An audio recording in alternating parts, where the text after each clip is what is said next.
Good morning, everyone. My name is Trent Zinner, and I am the Group Executive Legal and External Affairs and Company Secretary. I will be assisting with the procedural matters for today's meeting. I would like to begin by acknowledging the Gadigal people of the Eora Nation, the traditional custodians of this land on which we meet today. I pay my respects to their elders past and present and extend that respect to all Aboriginal and Torres Strait Islander peoples joining us today. We acknowledge the contributions of Indigenous civilians and the rich history and diversity of this land. I will provide shareholders with information about how to vote and how to ask questions prior to the resolutions being presented to the meeting. I would now like to ask TPG Telecom's Chairman, Mr. Canning Fok, to formally open the meeting.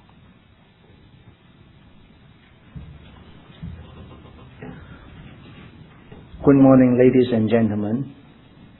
I am Canning Fok, the Chairman of TPG Telecom. It is my pleasure to welcome you to TPG Telecom's Annual General Meeting for 2026, and I thank you for coming along today.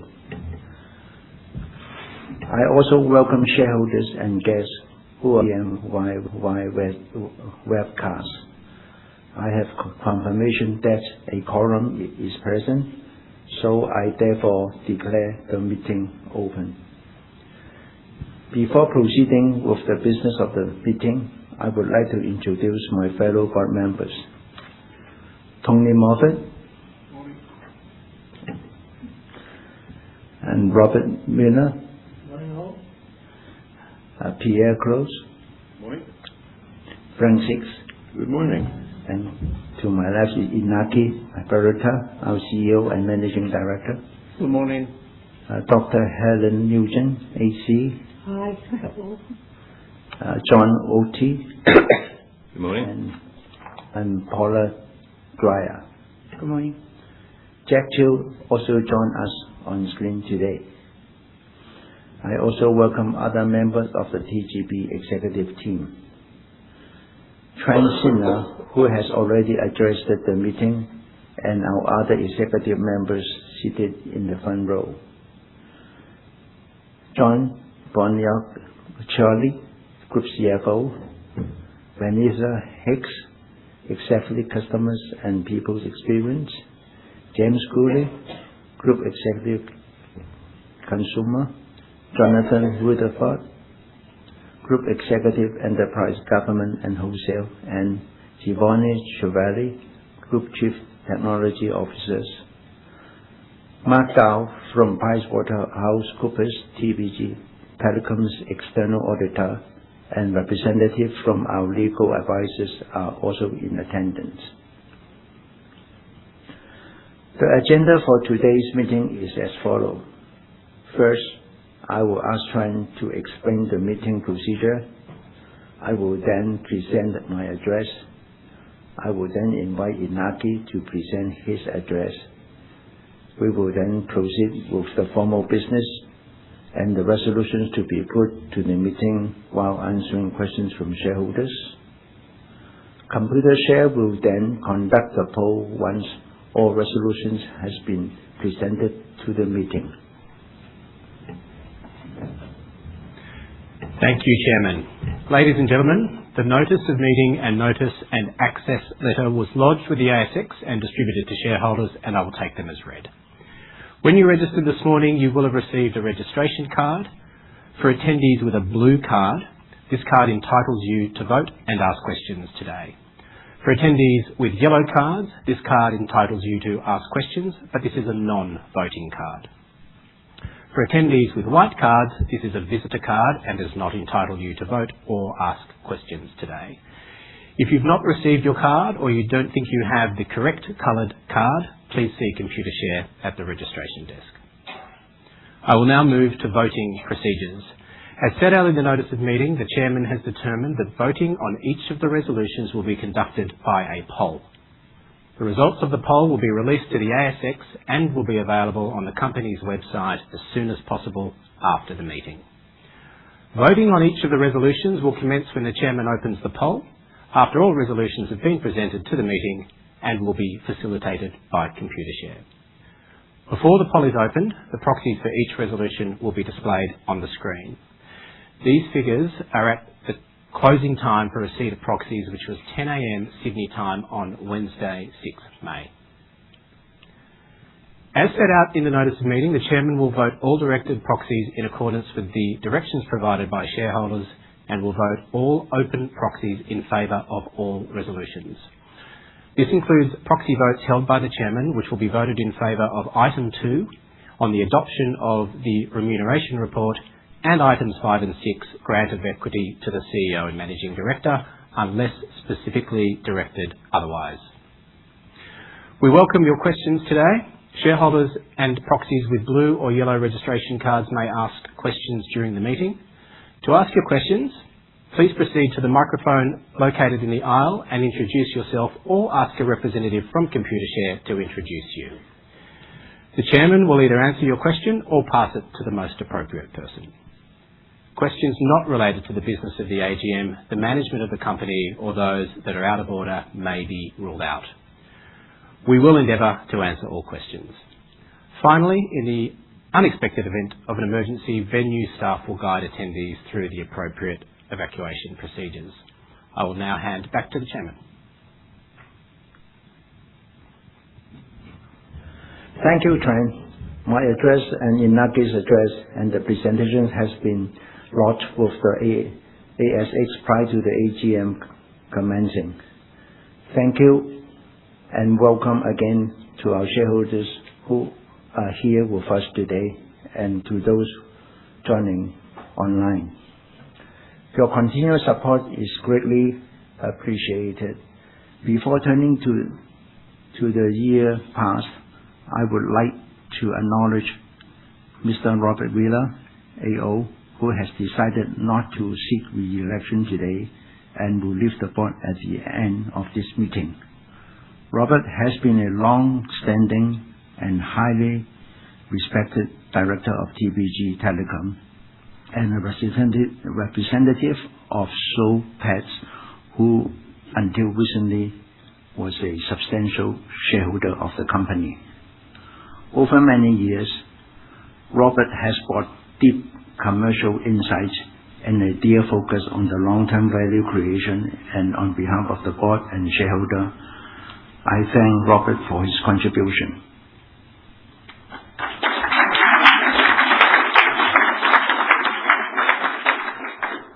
The board is conducting a search for a new independent non-executive directors and will update shareholders once that search is complete. Turning now to the business. Financial year 25 was defined by important strategic milestones. We deliver strong operational and financial performance while completing several material transactions which collectively transform our capital structure. The group recorded continuous growth in mobile service revenue, improved EBITDA in line with our guidance, stronger cash flows, and a further improvement in return on invested capital in our continuous operation. This outcome reflected the benefit of several years of disciplined investment and simplification. During 2025, TPG Telecom also successfully launched our regional mobile network sharing arrangement, completed the sale of our fibre infrastructure and enterprise, government and wholesale fixed business, significantly simplifying the group and strengthening the balance sheet.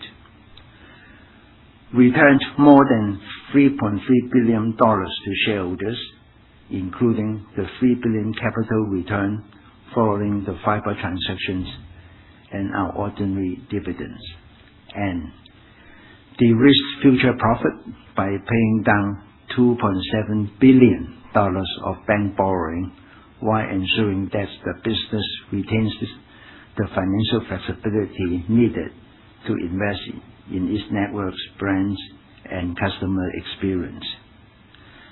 These capital management initiatives also included a $373 million reinvestment plan, which enabled minority shareholders to increase their holdings in the company at an attractive 5% discount. As a result, the free float of TPG Telecom increased from 23% to 27%. Amid the much stronger trading environment for TPG Telecom shares that followed these actions, Soulpad, a former strategic shareholder, reduced its position in the company. As a result, today, our free float is approximately 39%, increased demand for TPG Telecom shares among investor benchmarks to index weight. The board remains focused on long-term value creation, strong governance, and maintain a capital structure that supports both growth and resilience. This year, our newest director, John Otey, who joined the board in August 2025, is seeking election along with Dr. Helen Nugent, who is seeking re-election again to ensure a more balanced distribution of director re-elections, particularly our independent directors, across future years. The board unanimously recommends that shareholders vote in favor of this and all resolutions today. On behalf of the board, I would like to thank our people during a year of substantial change, and our customer and our shareholders for their continual trust in TPG Telecom. I will now hand over to Iñaki, who will provide more detail on our performance and priorities for the years ahead.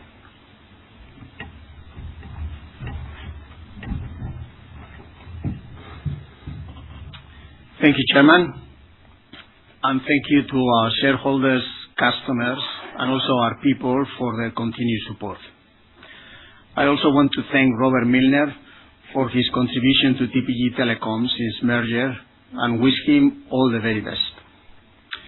Fiscal year 25 marked the point at which several years of significant investment, structural change, and simplification began to translate into a stronger operational and financial performance for TPG Telecom. Mobile was a clear driver of group performance in fiscal year 25. During the year, we added 228,000 mobile subscribers, taking our total mobile customer base to around 5.7 million. This represented a significant share of industry net additions and was achieved in one of the most competitive mobile markets we have seen in recent years. Importantly, this growth was led by our deliberately differentiated multi-brand portfolio, with a strong momentum in our digital-first subscription brands like TPG and Felix Mobile, alongside continued strength in Vodafone as our full-service brand, offering handsets, international roaming, and exclusive entertainment partnerships. Mobile service revenue increased by 4.2% to more than $2.4 billion, with gross margin up 1.7% to just over $2 billion. This was supported by subscriber growth, improved plan mix, and disciplined pricing. Postpaid ARPU remained resilient, demonstrating that we can grow sustainably while continuing to offer a strong value for customers. The strongest growth was delivered in our digital-first subscription segment, where service revenue increased at a double-digit rate. These brands are capturing demand in the fastest-growing part of the market, offering great value, simple SIM-only plans through a low-cost operating model. Our portfolio approach, with distinctive offers for different customer segments, is enabling us to grow share, protect margins, and respond to customer demand. A major driver of our mobile performance was the once-in-a-generation expansion of our mobile network through our innovative regional network sharing arrangement with Optus. We more than doubled our mobile footprint, with our network now reaching 98.5% of the Australian population. This increased our geographic reach to more than 1 million square kilometers of coverage and fundamentally changed our competitive position, particularly in regional Australia and for city-based Australians who want better coverage across the country. The benefits from our expanded network are now flowing through to customer outcomes. Network consideration among non-customers has risen, churn has reduced across both consumer and business segments, and customer experience continues to improve. At the same time, we continue to invest in network quality and reliability, including targeted capacity upgrades and our ongoing 5G deployment. Sustaining this performance over the long term depends on the policy settings that shape our industry. We need to ensure the right balance between investment, competition, and the cost of critical national infrastructure such as spectrum. Spectrum is a long-lived asset. Decisions made today on pricing and renewal structures will have consequences for the competition, investment, and customer outcomes for many years to come. If spectrum costs are set too high, it ultimately constrains the industry's ability to invest in networks, innovate, and compete aggressively for customers.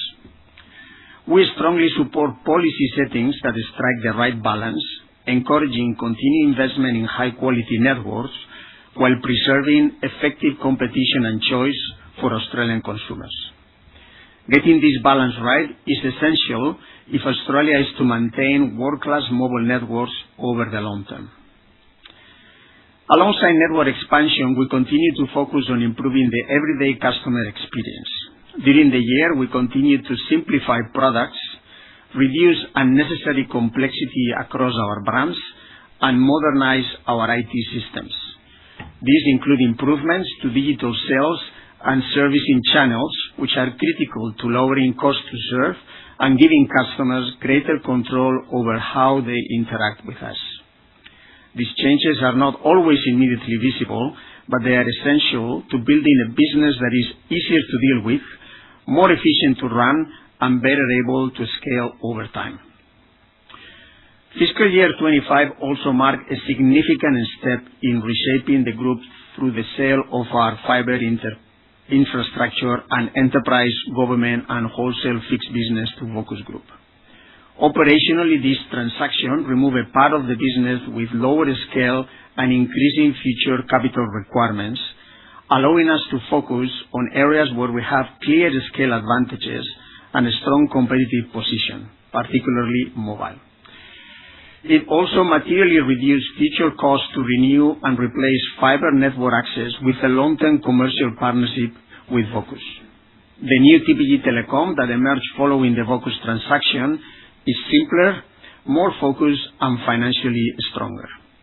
As a result, TPG Telecom is now a more nimble organization with a lower risk financial profile and a clearer ability to allocate capital toward the network investment and customer experience to drive sustainable returns to shareholders.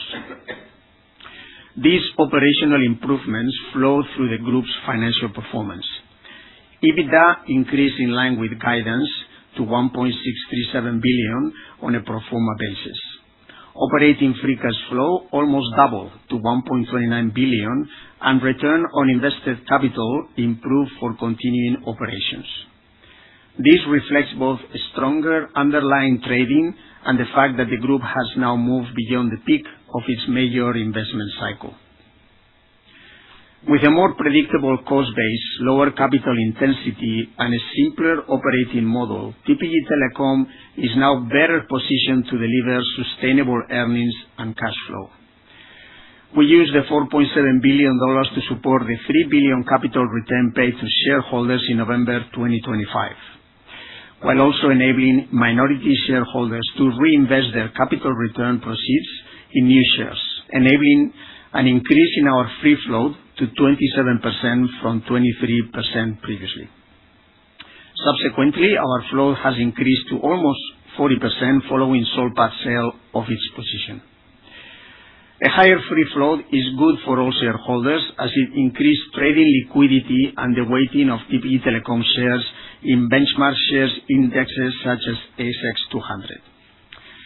Total bank borrowings repaid in the year were $2.7 billion, comprising a $1.7 billion from the Vocus transaction proceeds and $373 million raised in the reinvestment plan, and then approximately $700 million from a new way of financing receivables generated when we provide customers with interest-free payment plans for mobile phone handsets. As we move into fiscal year 26, our priorities are clear. We will continue to grow mobile service revenue, realize the benefits of our expanded network, and maintain a strict cost and capital discipline. This combination of revenue growth and financial efficiency supports our intention to increase dividends in line with sustainable growth in cash flow and profit. At the same time, we will remain focused on delivering value for customers through reliable networks, simpler plans, and fair pricing. I would like to thank our people for their commitment and resilience through a period of significant change, and to thank our customers and shareholders for their continued trust and support. Thank you. I will now hand back to the Chairman.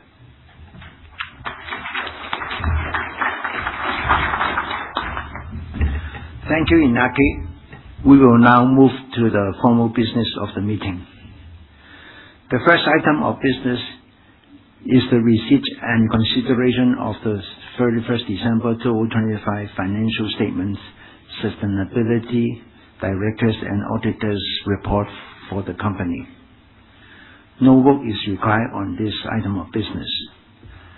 A copy of the annual report, which includes the financial statements and sustainability report, was released on the ASX and is on the company's website.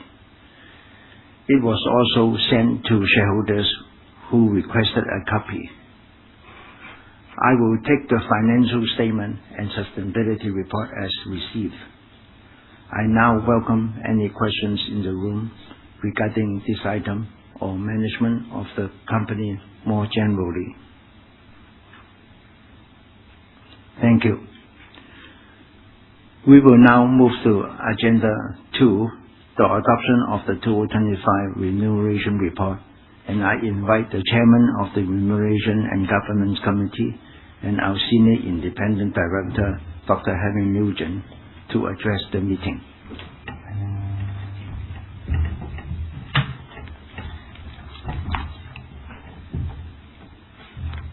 Thank you, Chairman, and good morning, ladies and gentlemen. I welcome the opportunity to present to you, our shareholders, a brief overview of TPG Telecom's remuneration report. A summary was included in the notice of meeting, and the full report is in the annual report. Item 2 seeks adoption of the remuneration report. 2025, as has been just outlined by the Chairman and by our CEO, was a significant year for TPG Telecom.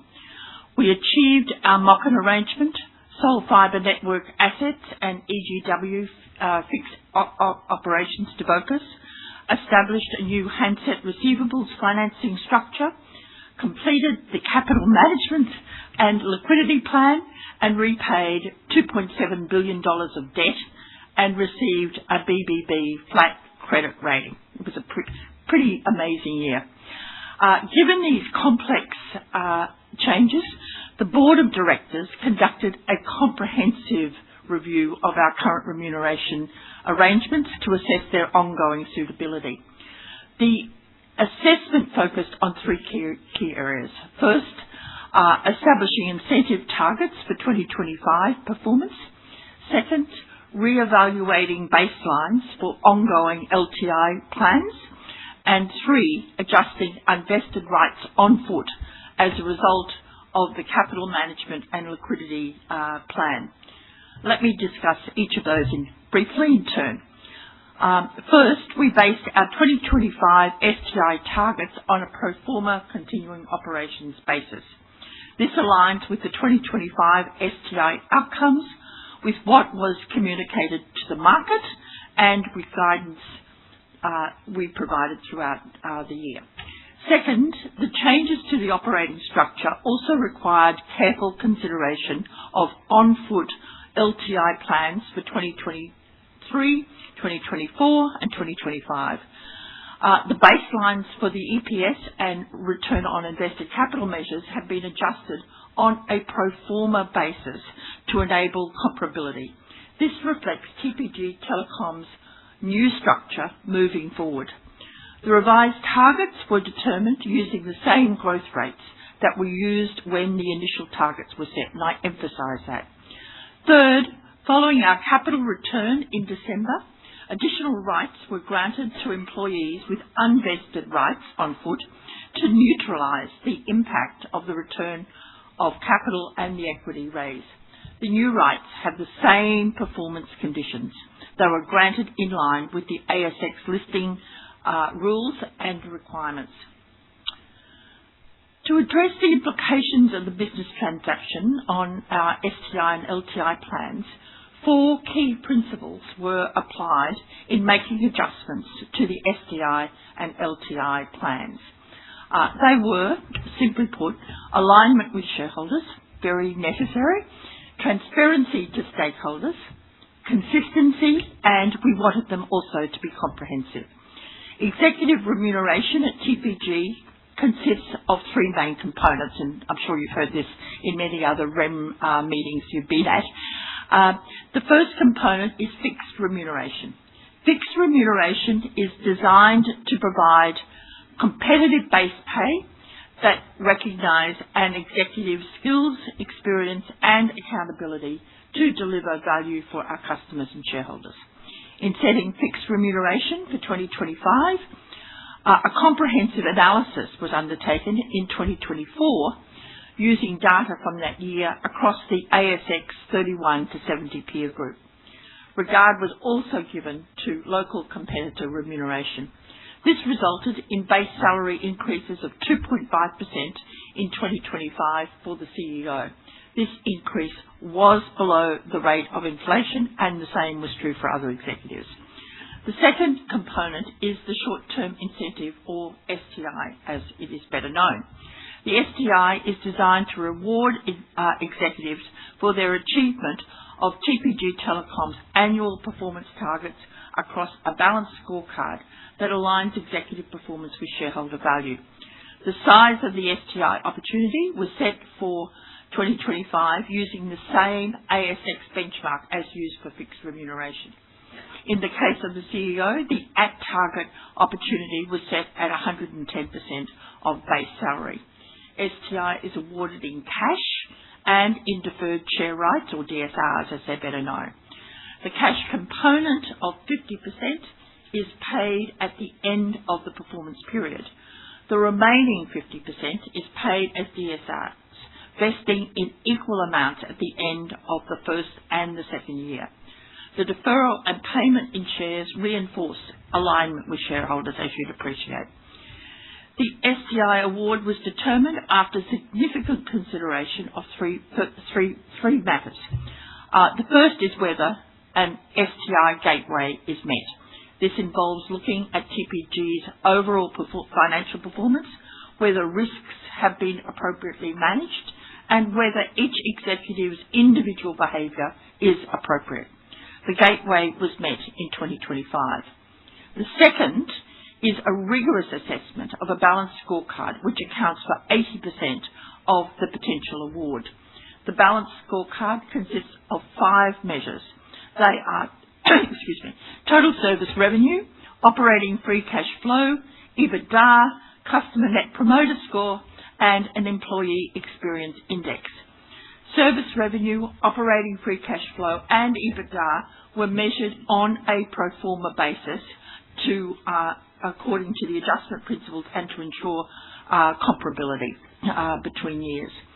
The balanced scorecard for 2025 was 76.3% of maximum. The third matter considered is individual performance, which accounts for 20% of the potential award. Overall, for 2025, the CEO was awarded 87.8% of his possible maximum STI. This included discretion exercised by the board to recognise the leadership and contribution the CEO made over the course of the year, and which, as you can see from the results, was really quite considerable. The third remuneration component is the long-term incentive plan, or LTI. Earnings per share, EPS, and return on invested capital, ROIC, are the financial hurdles in the 2023, 24 and 25 LTI plans with equal weightings. The 2023 and 2024 LTI plans also included an ESG measure weighted at 10% based on powering operations with renewable electricity. In 2025, the ESG measure was removed. Despite its removal, TPG Telecom continues to track and match electricity usage with renewable sources. Following the transformation of the business, we revised the baselines for the 2023, 2024 and 2025 on-foot LTI plans. The LTI baselines were set on a pro forma basis according to the principles previously outlined. The targets are disclosed for the LTI plan aimed to strike an appropriate balance between giving shareholders confidence that the targets are appropriately stretched, while at the same time making sure that we don't provide a forward look for 3 years. The 2023 LTI plan concluded its 3-year performance period on the 31st of December 2025. In calculating the outcome, the gain on sale and separation costs related to the Vocus transactions were not included. So too, we've also excluded the one-off benefits from the sale of the handset receivables backbook. The same growth rates as the original targets have been used, and I've said this before and I say it again, to ensure consistency with the original targets. We believe these adjustments are appropriate to measure performance. The table that you can see on your screen presents the outcomes for each LTI hurdle. The result was 100% of the performance rates rated under the 2023 LTI scheme vested. It is also worth saying that if the gain on sale from the Vocus transaction had been included, the outcome would also have been 100%. Details of the 2026 remuneration arrangements are also detailed in the 2025 remuneration report, in all the gory details that you'd ever want to know or not want to know.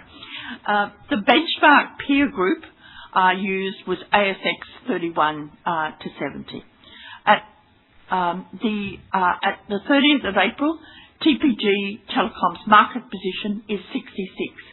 This is exactly the same market position as when the analysis was conducted for 2025, notwithstanding the fact that we've given back over $3 billion worth of capital to shareholders. The base salary for the CEO was increased by 7.5%.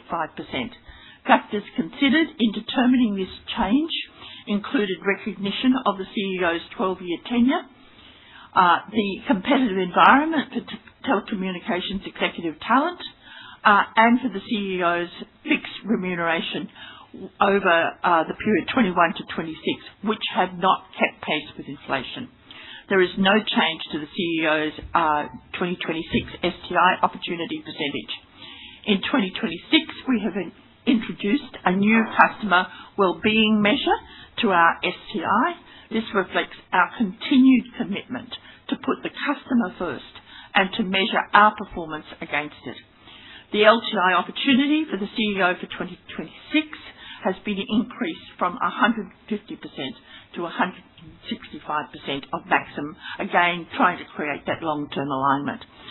2026 LTI hurdles remain consistent with 2025, which are equally weighted hurdles of ROIC and EPS. In conclusion, The board commends the remuneration report to shareholders.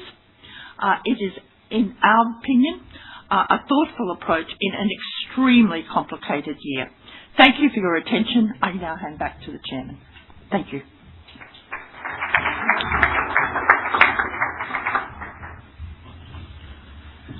Thank you, Helen. Our vote on item 2 is advisory only and is not binding. However, any discussions on this resolution and the outcome of the non-binding vote will be taken into consideration by the board. A voting exclusion applies to this resolution as set out in the notice of the meeting. The resolution and proxy received are set out on the screen. I now welcome any questions in the room.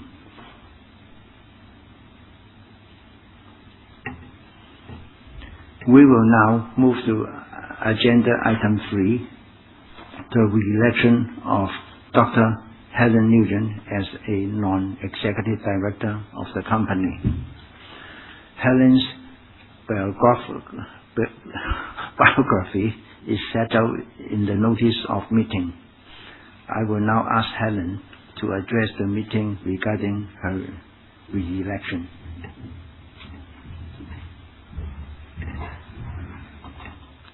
Thank you so much, Chairman. It's a privilege to spend a few minutes outlining my background in support of my re-election as a director of your company. But first, an explanation as to why I'm seeking re-election today, having been re-elected last year, and the Chairman referred to that earlier. The answer is simple. Last year, both Paula Dwyer and I, currently the 2 independent directors on the board, were re-elected. We thought it better from the shareholders' perspective if we did not come up for re-election in the same year.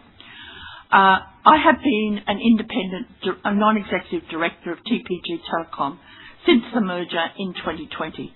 I am the Senior Independent Director, as the Chairman said, and Chairman of the Remuneration and Governance Committee, as well as the Nomination Committee. I also serve as a member of the Audit and Risk Committee under Paula's leadership. I have significant experience as a company director, which I bring to TPG Telecom.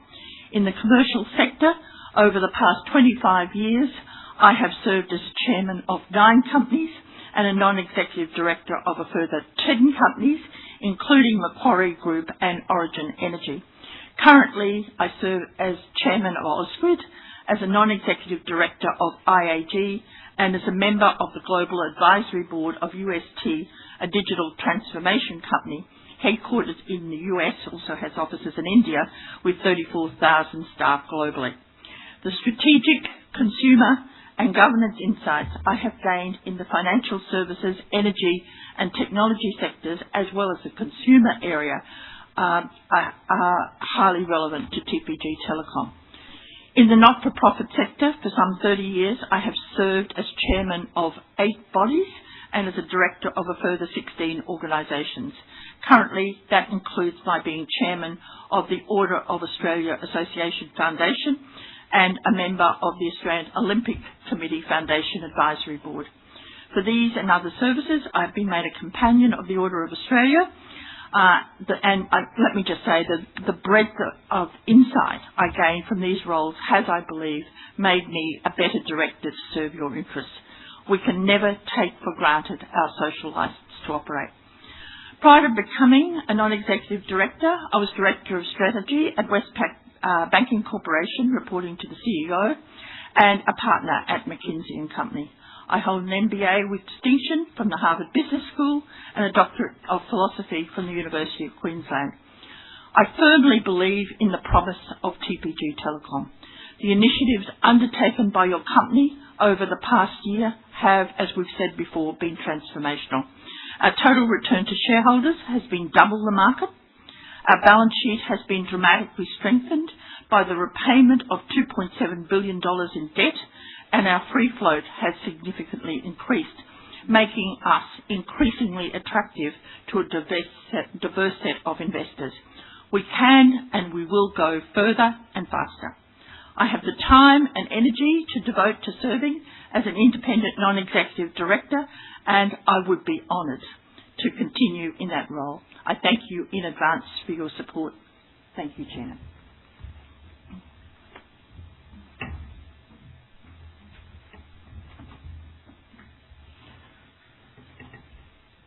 The resolution and proxy received are set out on the screen. I now welcome questions regarding Helen's re-election. Next is agenda item 4, the election of John Oti as a non-executive director of the company. John was appointed to the board on 18th August 2025, and his biography is set out in the notice of meeting. I will now ask John to address the meeting regarding his election. Thank you, Chairman, and good morning, ladies and gentlemen. It is a privilege to serve you on the board of TPG. It's my first year as a director of TPG Telecom, and I'm seeking your support for my election today. My qualifications and background are laid out in today's notice of meeting. To summarise, I have 40 years' experience in both executive and non-executive strategic and operational leadership roles in finance and telecoms, working in international multicultural environments in both emerging and developed markets. I've also previously been a non-executive director of the predecessor companies Vodafone Australia and Vodafone Hutchison Australia, and earlier in my career I worked in Vodafone Australia in 97-98. I look forward to the opportunity to continue to use my skills and experience for the benefit of TPG, so I hope that you can support my election. With the recent structural changes, our company is well positioned to face the future with confidence. With your support today, I look forward to working hard on your behalf for the future of TPG Telecom. Thank you.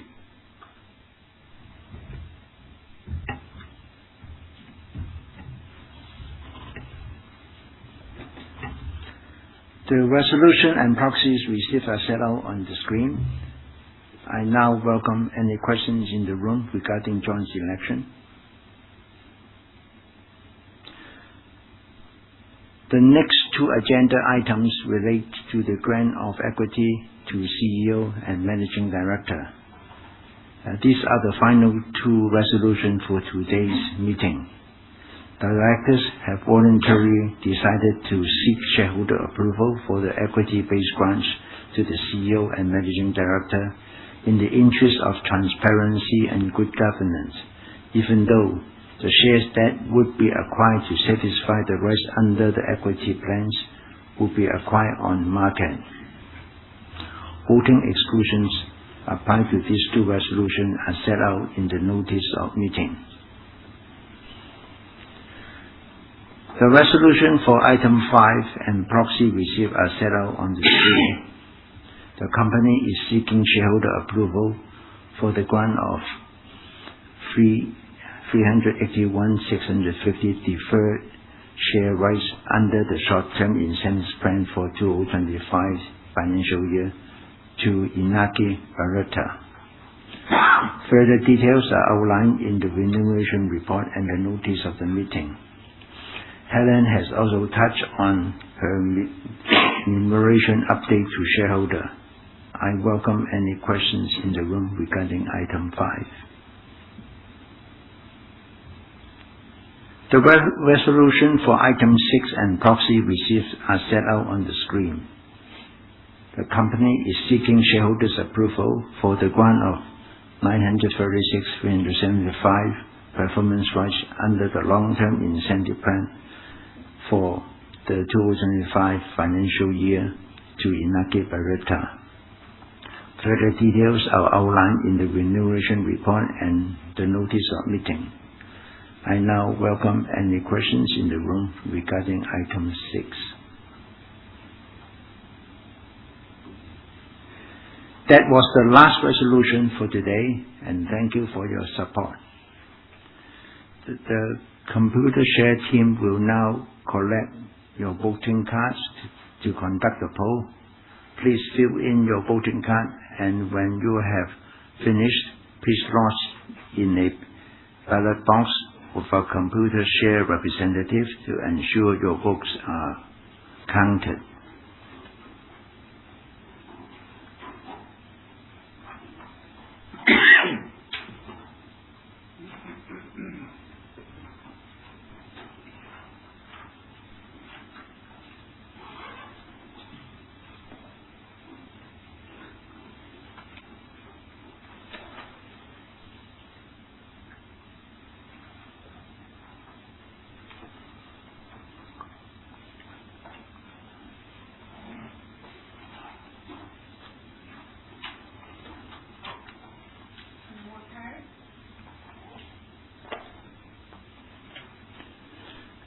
Ladies and gentlemen, we have received all valid votes, and I declare the poll and the meeting closed. We will announce the result to the ASX as soon as possible. Thank you for your time, questions, and your continued engagement and support. Refreshments will now be served. Thank you.